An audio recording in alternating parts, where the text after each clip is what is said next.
ఏ విధంగా ఇక్కడ పరిస్థితులు ఉన్నాయని రాష్ట్ర పార్టీ మా ప్రధాన కార్యదర్శి ప్రసన్న గారిని, అలానే మా వ్యామ గారిని, నన్ను ఒక కమిటీ వేసి ఇక్కడికి వెళ్ళి విజిట్ చేయమన్నారు.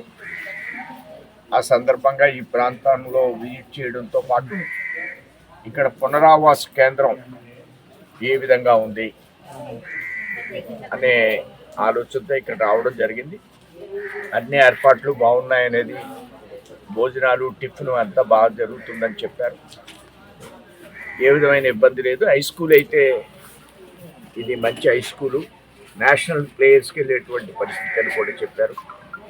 హై స్కూల్కి సంబంధించిన గ్రౌండ్ గురించి కూడా కొంత ఏదైనా వర్కౌట్ చేస్తే మంచిదని పెద్దలు చెప్పారు. ఆ విధంగా కొంత ప్రయత్నం చేద్దాం. ఈ తుఫానుకి సంబంధించి చాలా ప్రభుత్వం పెద్ద ఎత్తున చర్యలు తీసుకుంది. ముందస్తుగా దీనికి కొంత నిధులు కూడా కేటాయించడం జరిగింది.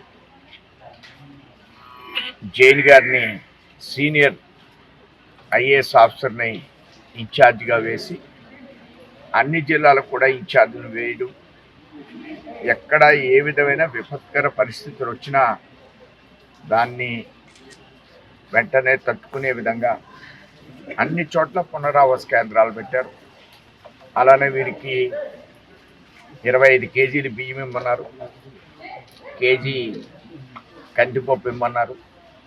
ఆ విధంగా ప్రభుత్వం 50 కేజీలు ఫిషర్మ్యాన్స్కి, 50 కేజీలు వేవర్స్కి, మగ్గాల్లో నీళ్లు వచ్చేస్తాయి, ఫిషర్మ్యాన్స్కి వ్యాట్ ఉండదు కాబట్టి వారిద్దరికి 50 కేజీలు, మామూలు ప్రజలందరూ కూడా 25 కేజీలు బియ్యం ఇమ్మని ప్రభుత్వం ప్రత్యేక జీవో పాస్ చేసింది. ఆ విధంగా అన్ని చర్యలు తీసుకుంటారు. 4 రోజులు తుఫాను ఉన్నా దానికి అనుగుణమైనటువంటి చర్యలన్నీ తీసుకునే విధంగా ప్రభుత్వం గట్టి ప్రయత్నం, కూటమి ప్రభుత్వం గట్టిగా ప్రయత్నం చేస్తాం. షేర్ చేయండి, లైక్ చేయండి, సబ్స్క్రైబ్ చేయండి. మరిన్ని వీడియోల కోసం బెల్ సింబల్ పై క్లిక్ చేయండి.